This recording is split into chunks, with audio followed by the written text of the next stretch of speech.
I heard Kate was in town the other day. Really? Did you actually see her? You never see Kate unless she wants you to.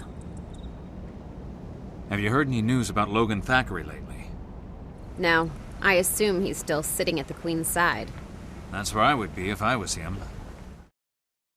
The 100 years following the exodus of the gods were a time of peace and prosperity, especially for the various human nations. 3 powerful countries emerged: Krita, Ascalon, and Or.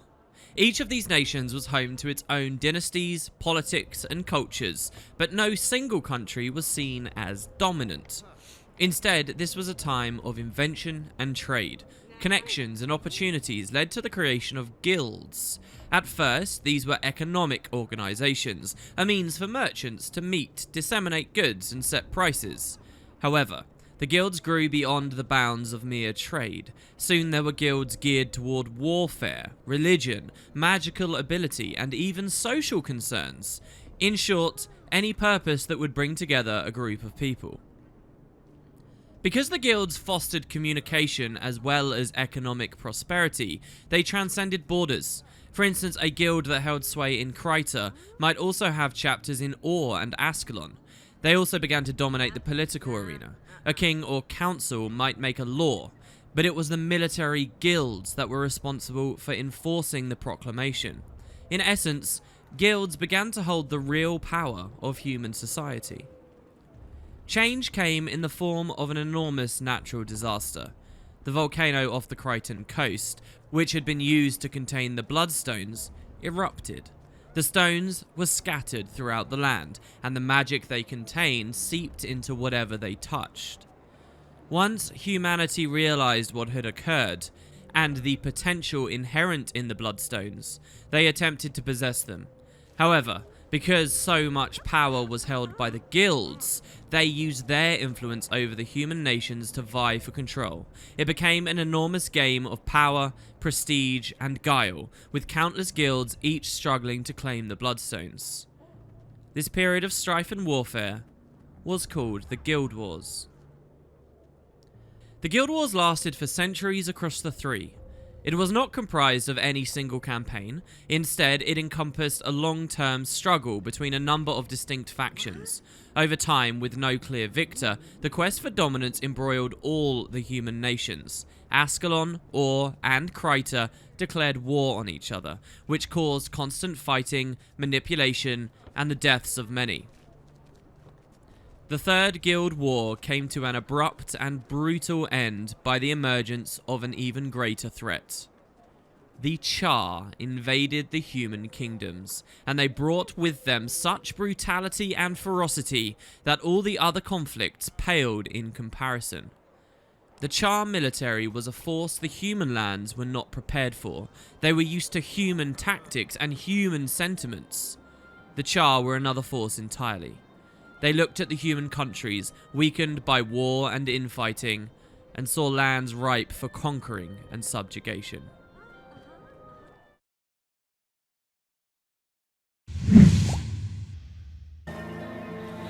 Okay, welcome back, guys. We're good, we're ready. A little bit of lore and story about the Guild Wars there. I thought that was important for several reasons to put in the series here, because a lot of you guys might not really recognize what the title of the game is even really referring to, but it's about a historical event that was not depicted in Guild Wars 1 or 2, by the way. It was before Guild Wars 1.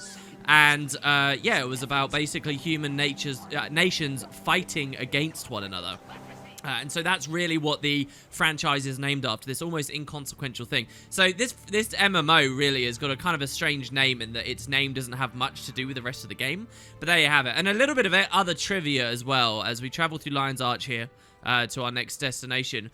Is the real world reason for the franchise having that name is when they were originally developing Guild Wars 1, they were actually thinking about making a much more PvP-oriented experience, where it was all about player versus player stuff. And slowly over time, they added more and more PvE to the point that it's today, where most people play it for the PvE instead of the PvP. But the name of the franchise, Guild Wars, is kind of stuck nonetheless. That's also why the company that makes the game, ArenaNet, is called ArenaNet. You know, Arena, it's kind of all PvP-oriented stuff. But yeah, so there you go. Right, so we are in Lion's Arch. As you guys know, we are going to regroup up with Tegwin and Karis, who we haven't seen in a while, to talk more about their time in Ore. And whether they're looking to join the fight, since we did get a mail from them about their wild hunt. So that involves going south, the most south we have ever seen. We've seen a little bit of Bloodtide Coast so far, but look at this. We're going to go to a swamp all the way down here. Pretty exciting. Now, that means we're going to move quite far away from civilization. And I do want to just show you for a second before we leave Lion's Arch. Down here in the south of the city, first, there's a speed boost guy, the Lion Guard. What does he say? Fast as Oh, he doesn't say anything. We just get a speed boost from him from speaking to him. But you see that there's these two guys here. There's Crusader Aureus, Fuse Blight. Is that Fuse Blight? I'm sitting quite far away from the monitor. Yeah, Fuse Blight. And this man here called Antonin. United in victory. Well, the Crusader doesn't say anything, but this guy... Oh, wait, no, I'm at the wrong guys. I can't believe it. I'm at the wrong guys. Hold on. Hold on. Where is he? Who is it I'm looking for? He must be over here on the left somewhere. Yeah, I messed it up. My bad. We're going to come over here and check it out. Okay, there's two guys. One of them's called the Dungeon Historian. We've got players standing here. And they look pretty cool, don't they? And you might wonder why we have players standing here. Well, let's speak to the historian. He says, what would you like to know about our relic collections? And we say, do you have any armor or weapons for sale? They say, I don't sell the relics, I just acquire them. Talk to my companion if you'd like to browse our inventory. Where do you find these relics? These dangerous and challenging sites described on your map as dungeons are best explored with a party of your trusted allies. And so we can say, tell me about the Ascalon Catacombs. And he says, the Ascalon Catacombs are located in the plains of Ashford. That cursed place is home to the angry spirits of Ascalonians who were transformed by the Fofar. Well, we've been there, we know that. Tell me about Cordicus's Manor. It's a grand Crichton mansion located in Beetleton, home of the powerful legate minister Lord Cordicus Beetlestone. And lastly, Twilight Arbor. Twilight Arbor is a cavern in Caledon Forest inhabited by the twisted and dangerous Nightmare Court. And you can see there's that whole list of other dungeons. So these are the dungeon NPCs that you can spend your relics on, your dungeon currencies, to get what Cara Flower is wearing. I changed the dye slightly, by the way. She's a little bit more green in some areas now. So if we speak to this big old non, I've got deals you won't believe. he says, interested in trading for rare armor and weapon relics. He's, this is so much like how things went in Guild Wars 1 as well, the idea that they're relics you're gathering. What weapons? So we can ask him how he came by them. He says, talk to my companion. I just sell them. So, what weapons do you have? And he's got a list of all the dungeons. If we go to, say, Twilight Arbor, because we just played that, you'll see here, you can buy a ton of stuff. Sigils. You can buy an Offering of Thorns. That's used in creating legendary stuff. The Gift of Thorns for legendary stuff. And then all these Nightmare Weapons, which is the skins you can see I'm using. Look at these. And they all cost lots of Deadly Blooms, which is stuff you get from playing that dungeon. And he's got a selection of weapons. If we go back to him, we can also say, what armor pieces do you have? And once again, we get a selection of different things. You get his special armor, of which we're wearing the light. And then he's got potions. He has a tonic here, which we can buy. So let's buy this tonic. It costs some stuff, but this is a special like reward for end game content. You got runes. There's a special rune set, the runes of the nightmare associated here, and so on. So, and then there's rares you can get. So these are your kind of your rewards for doing the dungeons. So you might be wondering, well, that's really kind of strange. So here's this tonic, by the way. If I drink it now, I've shown you tonics in the series before. Look, we could become the Husk. Remember that giant Husk we fought? And it seems to be associated with the darker side of the Sylvari, the Nightmare Court. Well, look, we can become one. We don't get any combat abilities or anything, but we can run around. And Corteria was full of these fun items that you could get for working hard at the original release. Let's grab this waypoint right at the south of Lion's Arch here as well. So you might wonder, that's really kind of strange. Why is there a dungeon vendor there? It is strange. So, not many people remember this anymore, but way back in the alphas and maybe not even in the betas anymore, but ages back, it used to be that the NPC outside Twilight Arbor was the one who sold you those items. But I guess early game, and I think that makes the most sense. You speak to the guy outside, they sell you this. That works to me. But I guess they had some early like feedback from people saying that it was annoying having to go all around the world to gather your stuff, as though they were like really regular vendors to use, but they're not. So in the end, by the time the game came out, the devs just put vendors instead in Lion's Arch, and you did all of your trading in Lion's Arch. Back then, at the release of the game, don't forget, that was old Lion's Arch before it had been rebuilt. And all the vendors were like, where were they? I can't even really remember anymore. I think they were around here. Maybe they were over here or something. But they were all in a big row. There were tons of different NPCs, not just two. There was one for every dungeon. And they were headed off by a guy called Dougal Keane, who now is in a different area of Lion's Arch. He's over here. But Dougal Keane was from one of the novels. And so the devs recently talked about online how they had this character from the novel, Dougal Keane, and he was supposed to be like the major dungeon guy. And as the game continued to expand, they were going to add more dungeons, and Dougal was going to become a more prominent NPC amongst those vendors. How cool is all of that? But by the time the game came out, their plans changed. They didn't end up adding new dungeons. And then Lion's Arch got destroyed and rebuilt, and now it's all just like these two guys standing here almost weirdly. So that's the full story of that and how that all works, and now you can see where I actually got this armor from. Alright, Bloodtide. Whew. Let's get a quick refresher on exactly what's going on here. This is south of the city, but still kind of technically the city. As you remember, someone over here still calls it the city. Let's just speak to this guy and see what's going on the outskirts of Lion's Arch. I hope you didn't come for the beaches. There are only the cutthroats and carnivores. Lion Scouts have been recruiting help to guard the roads along the Rampart Bluffs. If you ask me, we need to help the Derman Priory up at Broken Beacon. The treasures they've been finding attract all kinds of pirates, both living and dead. Right, well, we're not going to go to Broken Beacon, because that's out of our way. That's not where Karis and Tegwin are. They're far to the south. I like how far they explored into Tyrion, how quickly as well here. But yeah, so this is Bloodtide Coast, and what we're actually going to be doing is going in this direction along the roads as much as possible. There is actually an event! Oh, my pack ball's gotten overheated in the sun. I'd take him to the water to cool down, but it's not safe to leave the road. I've heard too many horror stories about pirate ambushes. Go on, I got your back. All right, let's do this. So let's see where this takes us. This guy says, I'm trapping drakes. Help me or move along. I can't be wasting time if I'm ever going to catch up to Pilfar. Who's Pilfar? Only the second best trapper that ever lived, but he'll take my place as #1 if he wins today. How did you two end up in the Lion Guard? We were arrested. Illegal poke gin. We had a choice between jail or joining the guard and working off the crime, so here we are. It's not bad, really. It's noble of you. You brought a drake's dinner right into the nest. Oh my god, okay. Did you guys hear the dialogue there? I hope you did. This is not the event I thought it was. I thought we were going to escort this pack bull all the way along. But no, they brought a drake dinner over to this giant drake who's now eating us. Oh my god, the screen's shaking so mad. So we've been eaten, guys, and now he spit us out. So yeah, as we get further in the game, you'll see different things like that. Not many drake full-on eat us.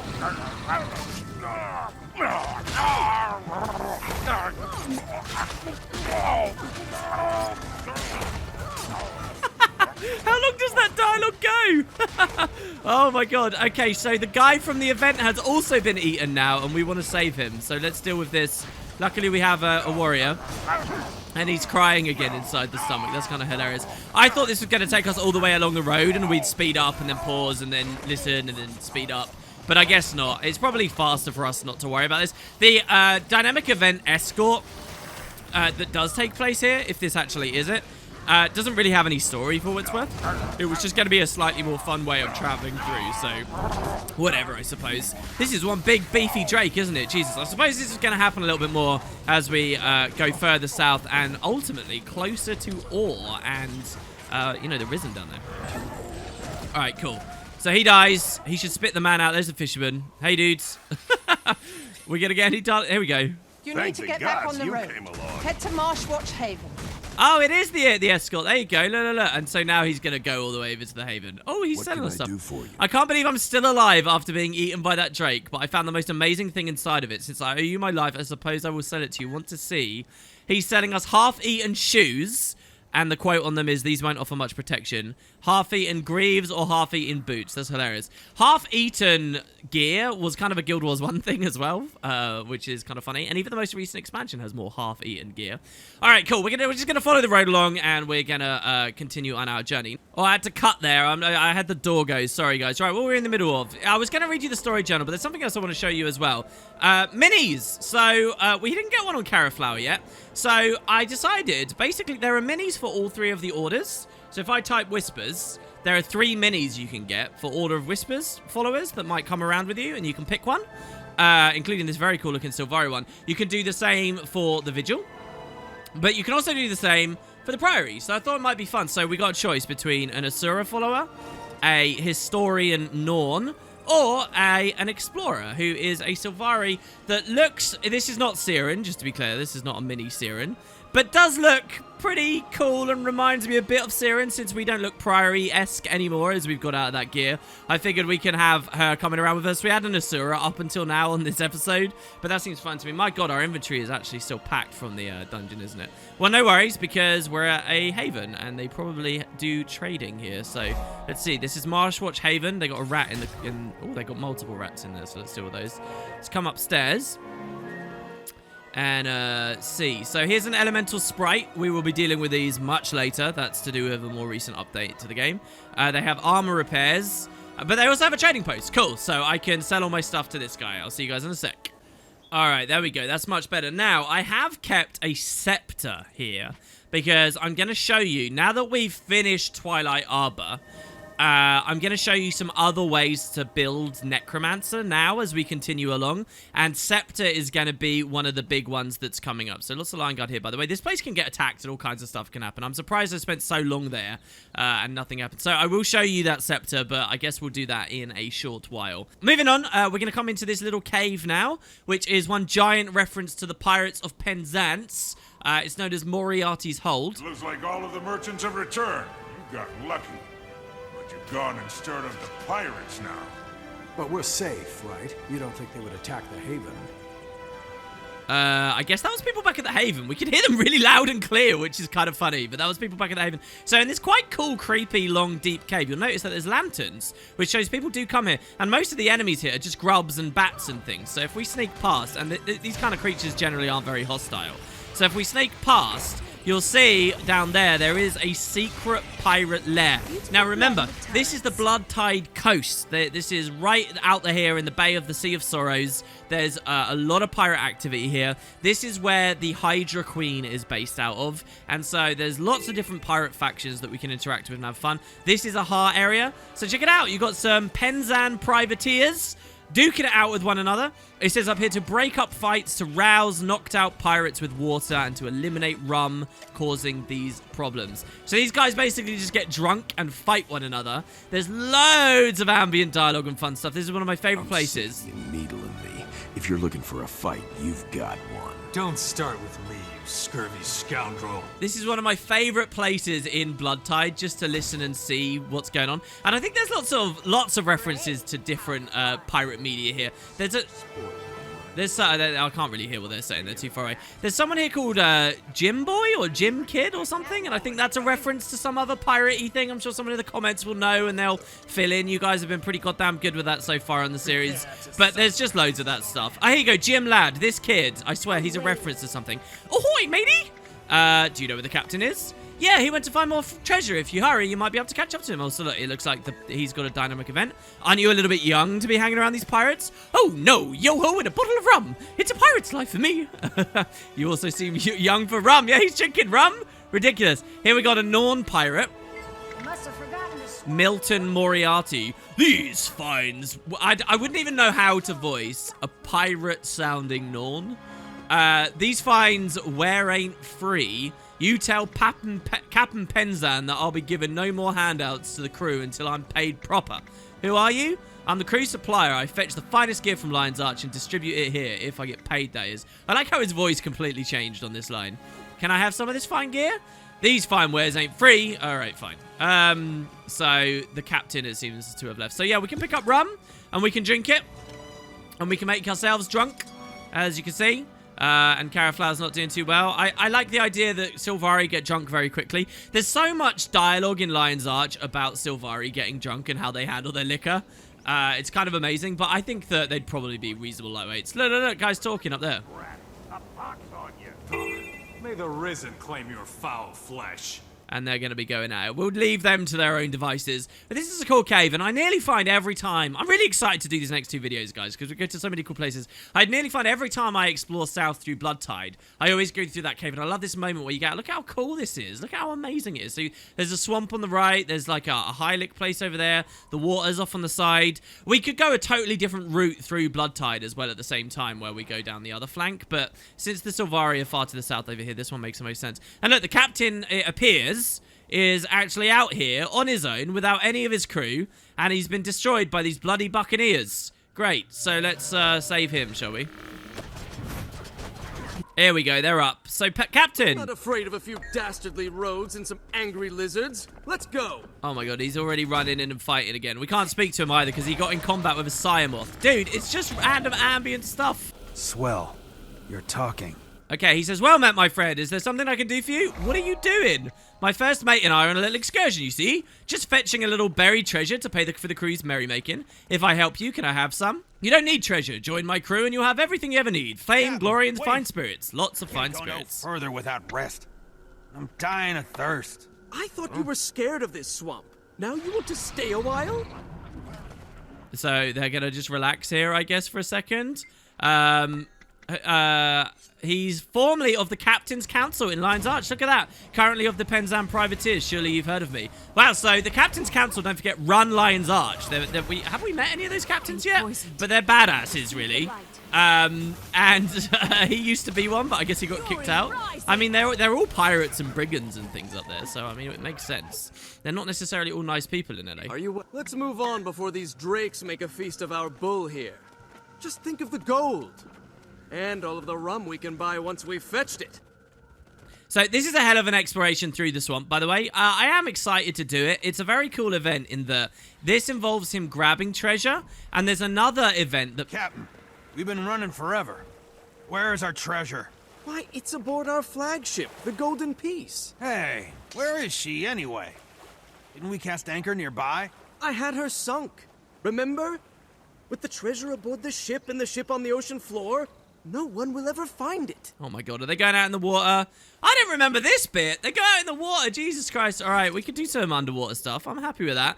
Yeah, so, there's another event that mirrors this, where the Dermond Priory come here looking for the treasure too, and the two like interact with one another in a really cool way. If you guys are playing the game, I seriously recommend you check out these two events. They're not a part of a meta or anything. The meta in this area of the map is completely different. It's this thing here called Triple Trouble, which is one of the hardest bosses in the entire game, and is a whole story in its own right, but was an update after the game came out.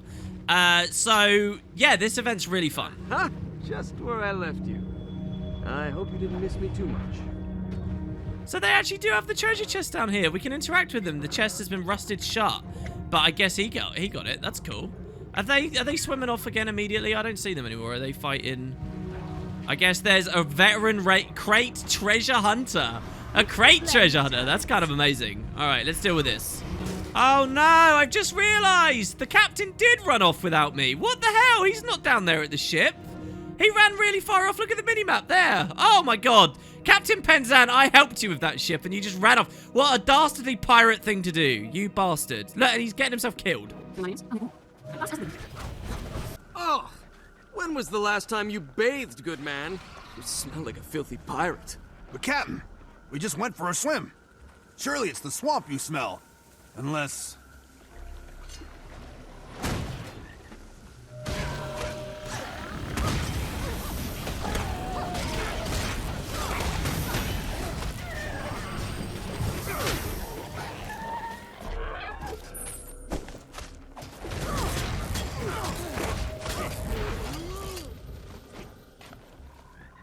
Begging your pardon, Captain, but I'm taking a break. Care for some ale? Ale? That's what you've burdened my poor pack bull with? Ale is a common man's drink. But sir, this here be Bjorn's brew. Finest to be had, and not much left at that. What nonsense. I order you to leave that sludge here. Once we've returned, it's nothing but 20-year-old cognac for us. So wait, we escorted... Look, he's got a keg there. Oh, he's actually thrown it down. We've just been wasting time with this pack pool just to carry a ton of old ale. They're going to run off. There's loads of events here, guys. He'll go off and he'll do something else. We've seen a little bit of it. We've leveled up and we've traveled a bit south with it. In fact, we hardly traveled south. We really went that way. But hey, if we let ourselves get distracted too long for too much, we will find we're here forever. In fact, look. Defend the Priory team. Do you see these members of the Priory over here who are fighting to survive? These guys later will go explore the swamp and they'll find that ale that the pirates just threw away. And then the Priory will, like, do something with the treasure. We missed the opening dialogue from these guys. But they're destined to go find that ale. And, like, the pirates and the Priory just keep missing one another as it goes along. It's really quite fun. All right, so, yeah, anyway, here's the Priory Camp. I'm sure we can sell some stuff. What is she? Oh, this is a mechanic that we'll talk about, like, way later. So don't worry. But this is a packed supply network agent. That's a mechanic for one of the first expansions. All in good time, my friends. So we won't worry about that. She's not a regular guy. Let's level up. So level 63. This is where the game teaches us about exotic equipment, even though we've been able to equip it for a little while already. This is orange gear. It's the best stuff, really. And they give us one for free straight away. So we get an exotic axe. It's a level 63 axe, but this is like the best stats you will find on a level 63 axe in the game.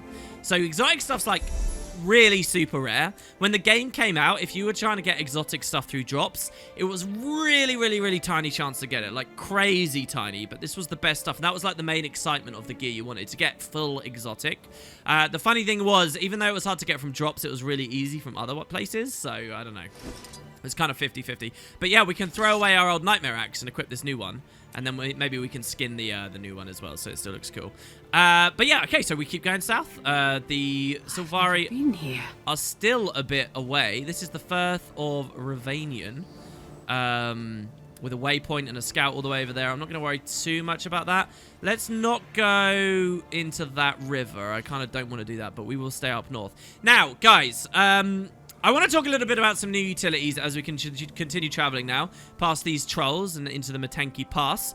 As I said, I don't want to be pure Miniomancer from now on. We're going to learn some new things. And while we were in Twilight Arbor, we did discover, look at this waterfall, a new type of utility. These were corruptions, remember? So as we cast them, we sacrifice a part of ourselves to use them. So let's go to training and let's pick up all the corruptions. So the first one was the corrosive poison cloud, which we've already got and we can cast. It looks like this. It's this big nasty cloud here. The next one is called corrupt boon. So this one, we poison ourselves to cast, but if the enemy has lots of boons, we turn them into conditions. Now that's really fun and high range, but as I've already explained a few times about Necro, most of the time corrupts aren't very good in PvE because not many mobs in the original release give themselves boons. So we won't worry about ever really using this.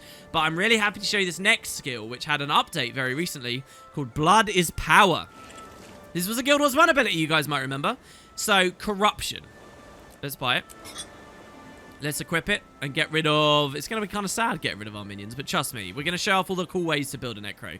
So, Blood is Power, a corruption. When we cast this, we, like, cut ourselves and we put bleeding on ourselves. For 10 seconds, we will start bleeding. So if I cast this right here, look at this. I get in combat and I start bleeding. But the payoff for that is when we start bleeding, we also bleed our target and we give ourselves 5 might, which is really good. So we find power in the blood, all right? So what's really cool about this, though, is this is an ammunition skill. You may remember Tyrix had some ammunition skills. So we can double cast this if we like. You know, it's not on cooldown. I can use it again. So we can do this to buff ourselves up really heavily, put tons of bleed on ourselves and our enemies. And then the cool combo is transferring the bleed off of us. So you see this jungle troll. I'm going to cast Blood is Power and cut myself and him. I'm going to do it again. And now I'm going to use Deathly Swarm. Oh, it was too late. Our minions killed it too quickly. But I could use Deathly Swarm to send that bleed to him. And we get just tons of value off of it. So that's 2 corruptions. We'll get another in a second. First, though, would you believe me if I said underneath us was a cave? Well, there is. Check it out. And, oh my god, please don't die, Caraflower. We probably would die for full damage there. Check it out. We've come into the Lost Wreck Passage. And down here is a big, dangerous, deadly Drake, who, if we manage to kill, we will get a hero challenge from beating. So that sounds fun. Let's do that. Voila! So down he goes. That's pretty cool. That will help to pay for the corruption we got a second ago. But yeah, we're in this really badass underwater cave. Now, what's kind of interesting about this is now if we swim over here, you can get this waypoint. See? And there's actually, funnily enough, if you swim along, only underground in this cave. And this is one of the... I don't know why, but I've always really enjoyed that the devs did this. Only underwater in this cave. But if you swim left, you can actually find there's an entrance to the mountains. Look at that. That takes you to underwater... wow, what the hell? I really flubbed my words there. That takes you to Lornar's Pass through an underwater cave. And you come out of the Demon's Maw, where Caraflower's actually been, if you remember. So we're now going even further south than that, where we dealt with the Sanguinary Blade and stuff. Obviously, we're not in the climbs of the mountains this time, though. So it's been very warm and tropical and you know, not quite freezing. But yeah, that's like a small little connection between the maps that I think a lot of new players don't tend to know. And just a cool hidden cave that I've always liked, that I think looks really pretty because of the waterfall and stuff. Now we have the problem of getting out of the cave, which I actually forget. There is a route, I just don't know where it is. So hold on, let's see what we find. All right, I couldn't find a way out. This is becoming really long. I just want to get to Karis and Tegwin. My God. I couldn't find a way out of the cave, so we've come along the river. I swear this isn't the only way out. Maybe it is, but I could have been sure there was another way out of the cave. So now that we've lost the high ground and we're not up at the heights of the Mentanki Pass, we have to come over here towards the Scout anyway. Oh, Bloodtide Coast. You enormous, interesting map. So... the Scout up there might be interesting. Let's go see what they say. And then we're going to go back in over there and see if we can find a way through instead via alternate route. The Bloodtide Coast is the front line of the battle against the Orien hordes. We of the Vigil are doing what we can to drive them south and reclaim the lands they've overrun in the name of the races who have been driven out. The Skrit and Dredge used to call this area home, but now it is home to nothing but Orien monsters. Wow, Dredge used to live here. I love it when you find Vigil around. Like, of the three orders, the Vigil are the newest, absolutely. But generally speaking, if you find people fighting against the Oriens, if you find people just out there, it's much rarer that it's Priory.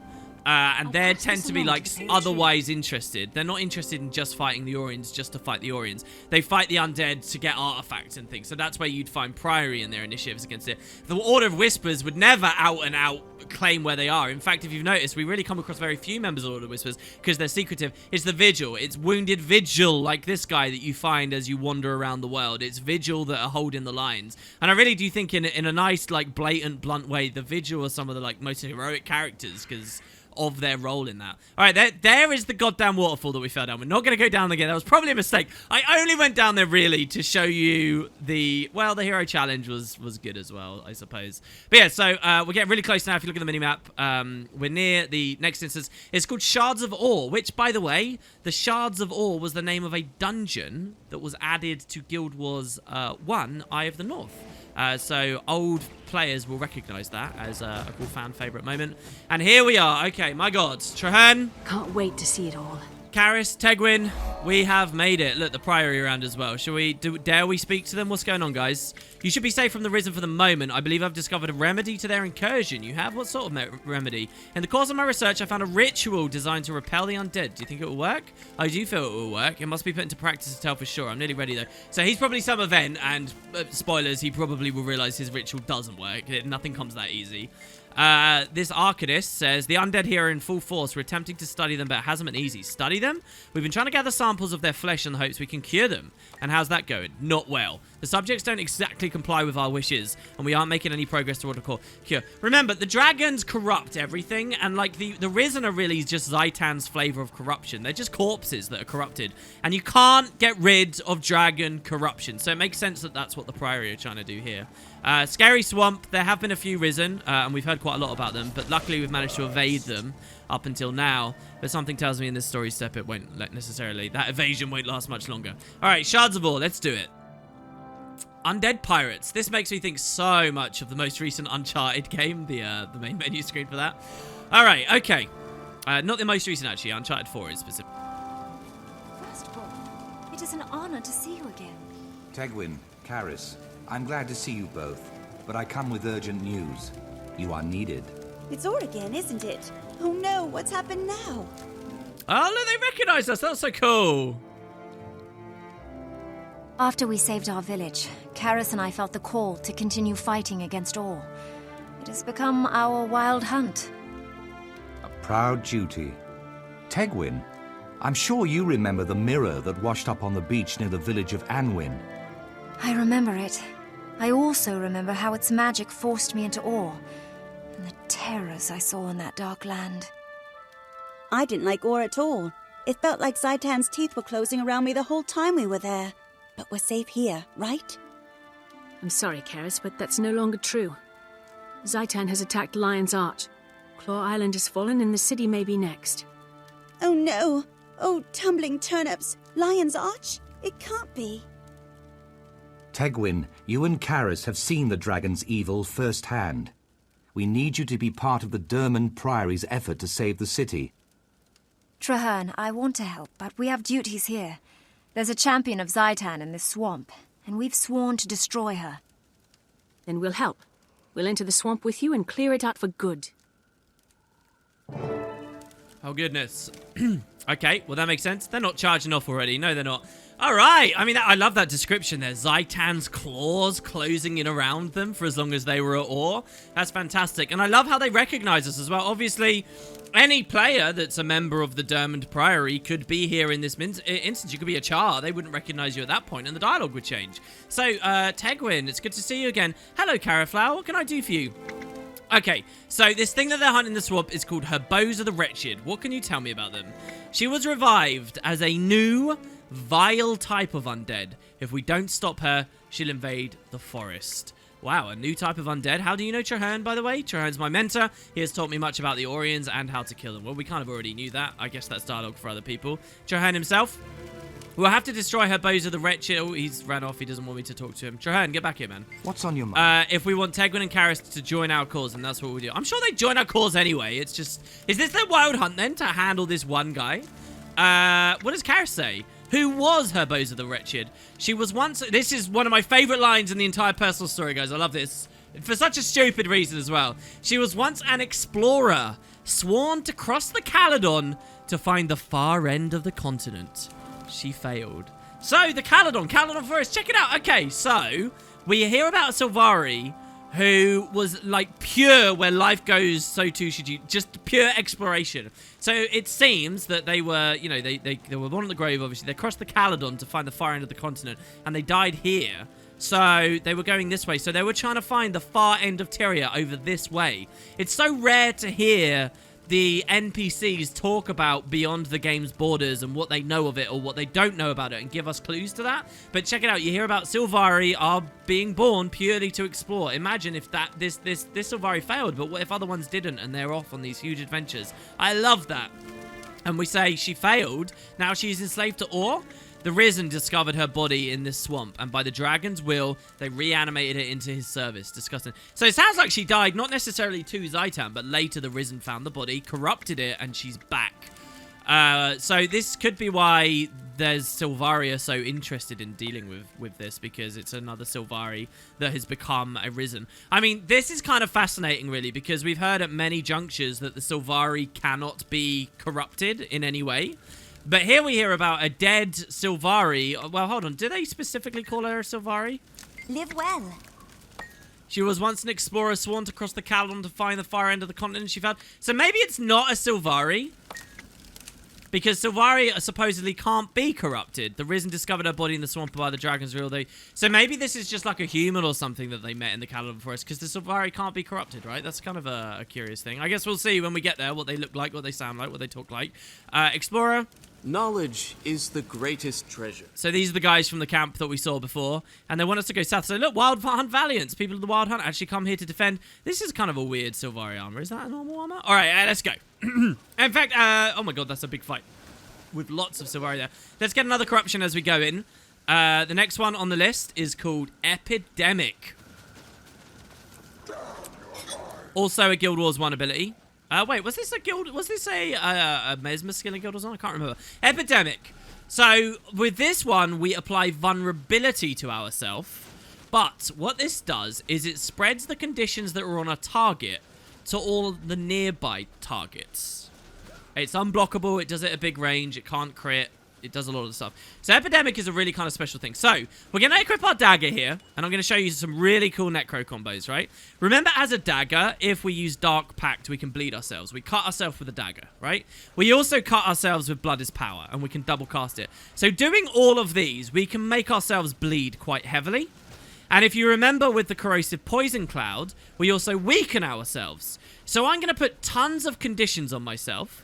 Then what I'm going to do is cast Deathly Swarm to put those on the Risen.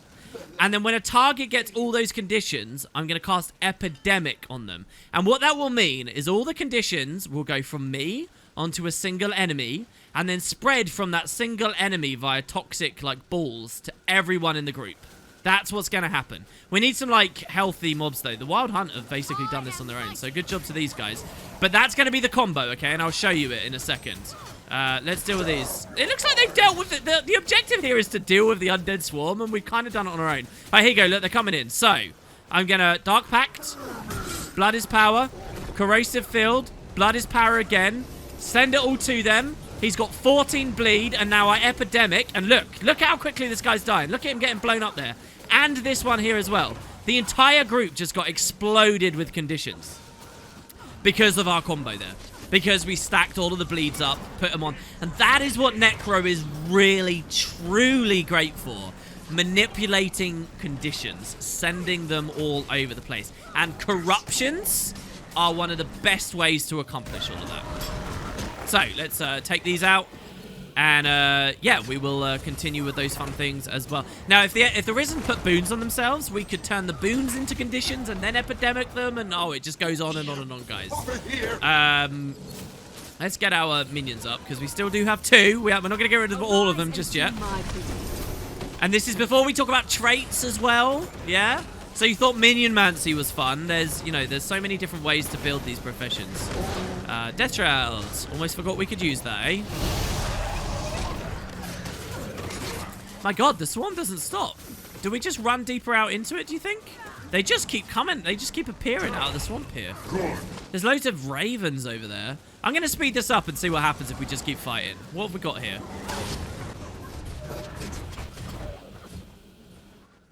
Okay, it looks like they've stopped.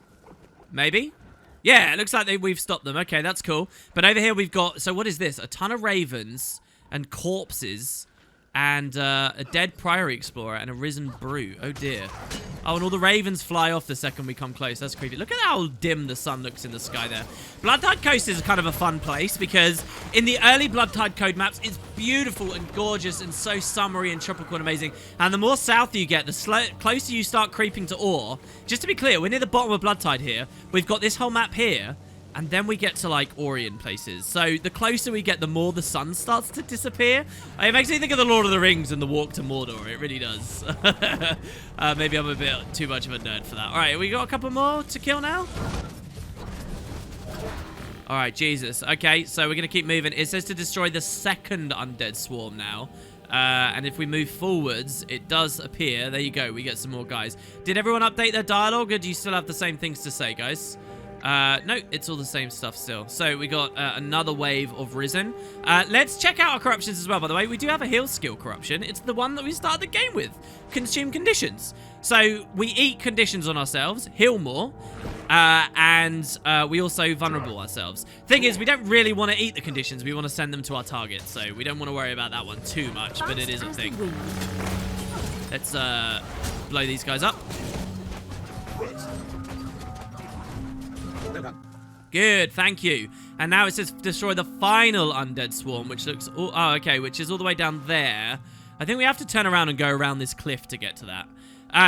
Oh, Mr. Wild Hunt Valiant, you seem to have bugged it. Seize the moment. He's not bugged, he just moves really slowly. What is this? What? Hello? Why is he moving at, like, no speed at all? That's so strange. I don't know where he's going, but he's going to take a while, let me tell you. All right, and finally, I know you're interested in it. We've got an elite. So a new elite. The Flesh Golem was our last one. Let's get the Corruption Elite. It's called Plague Lands. This used to be called just Plague, I think it was. And it was a totally different style of skill, but it got an update quite recently. So any old players, get ready, because this is totally different now. Corruption. So, First of all, we put bleeding on ourselves again, so this hurts us with even more bleeds. It's on a massive cooldown. We can only cast this once every 2 minutes, but look. Create a virulent cloud that inflicts conditions in its area. The plague keeps inflicting more conditions every second it persists. So you see that huge list of condies there. It bleeds, it poisons, it torments, it vulns, it cripples, it does everything. Almost every single one. So, basically, we're going to place it down. I'll just show you the animation, because we'll have plenty of chances. So, basically, every time this pulses, a new condition plus all the old ones start going. So, it's just like, it starts off just a little bit of damage. First, it's just bleed, but then it's bleed and poison. Then it's 3 bleed, poison, and torment. And then it's 4 bleed, poison, and vulnerability. And then it's all of them and cripple. And then it's all of them and weakness. And it goes crazier and crazier and crazier until the last hit even burns them, okay? So this is just like an ultimate Condi bomb. It's ridiculous. And it lasts a really long time. So very fun skill. It's now going to be on cooldown, probably for the fight. But we can check it out later. Okay, so this place is extremely pretty, isn't it? Hard to believe there's undead here. But there are. The final swarm.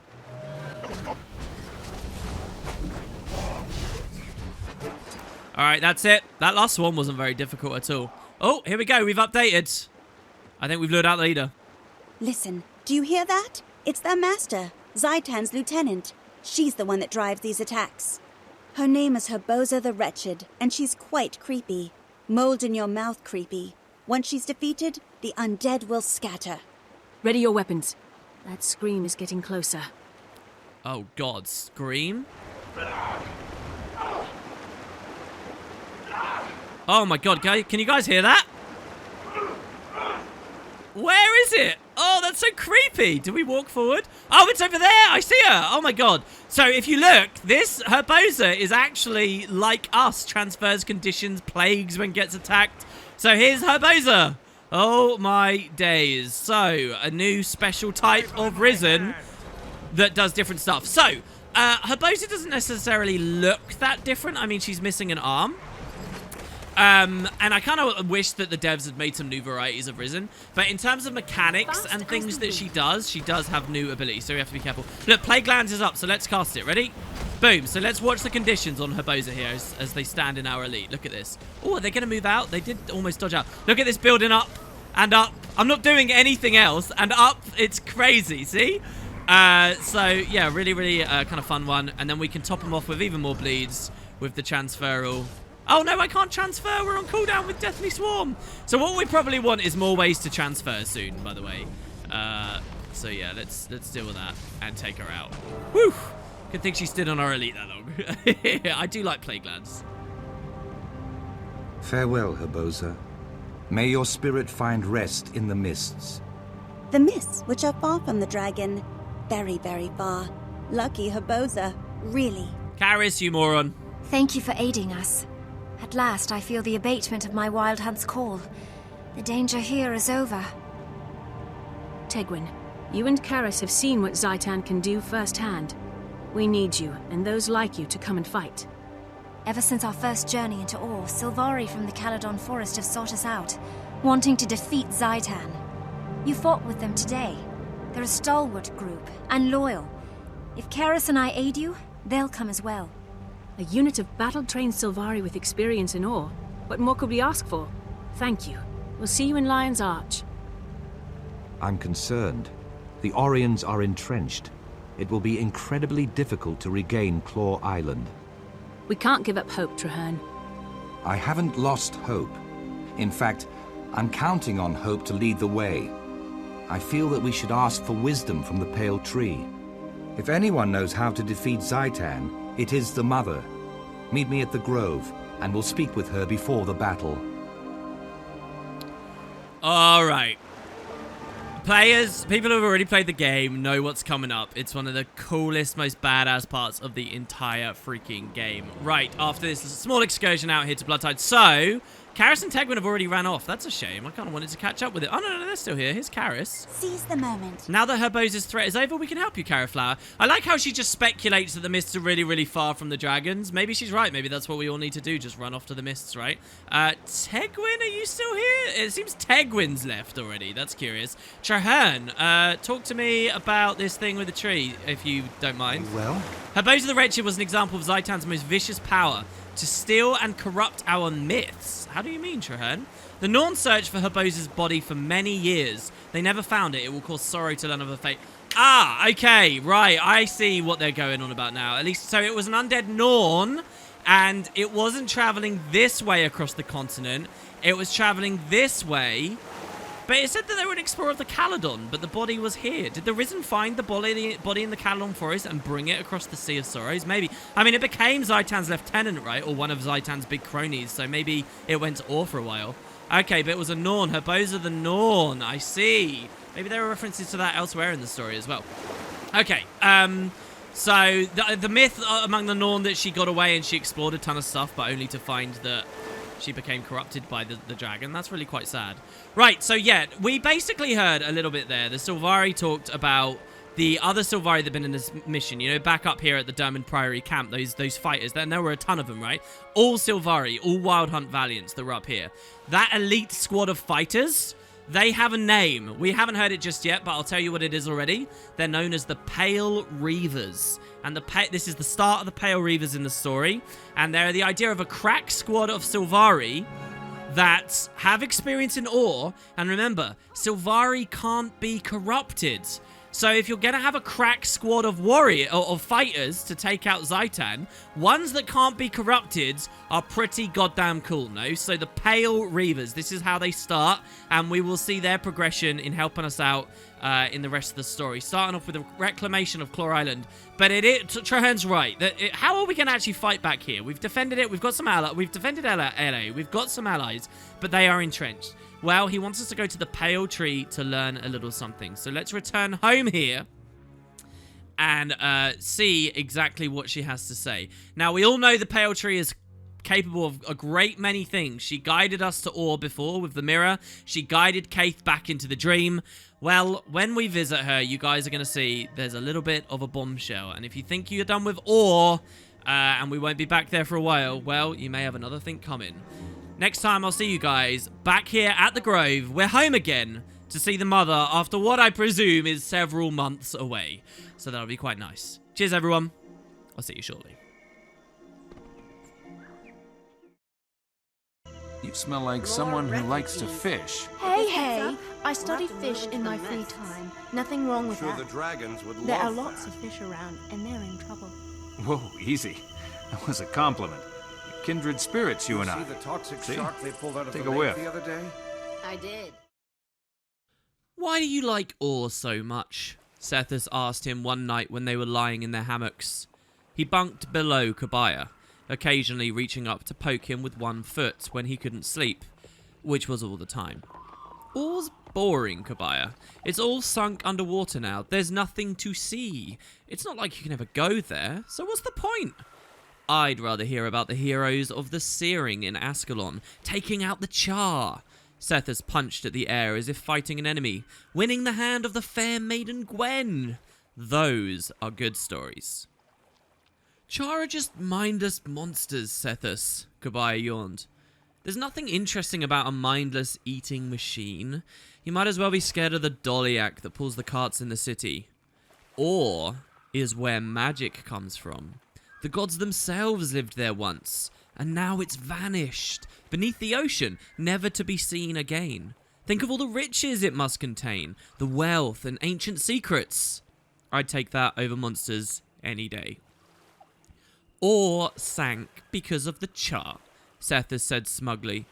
They marched across Ascalon, and then they went to Or next. And the wizards of Or... Viziers, Kabaya said, correcting him. Whatever. A vizier tried to use magic to stop the Char army, but ended up sinking the whole peninsula. The gods themselves punished him. He got turned into a lich in penance for what he'd done. You know what a lich is? It's an undead creature, risen from the grave. Sethus grinned ghoulishly. He got punished. Ore was destroyed, and the Char conquered Ascalon instead. That means the Char won. See? Char beats Ore. Sethis crossed his arms and swung back and forth in his hammock. Even though it was dark, Kabaya could hear the grin on his face.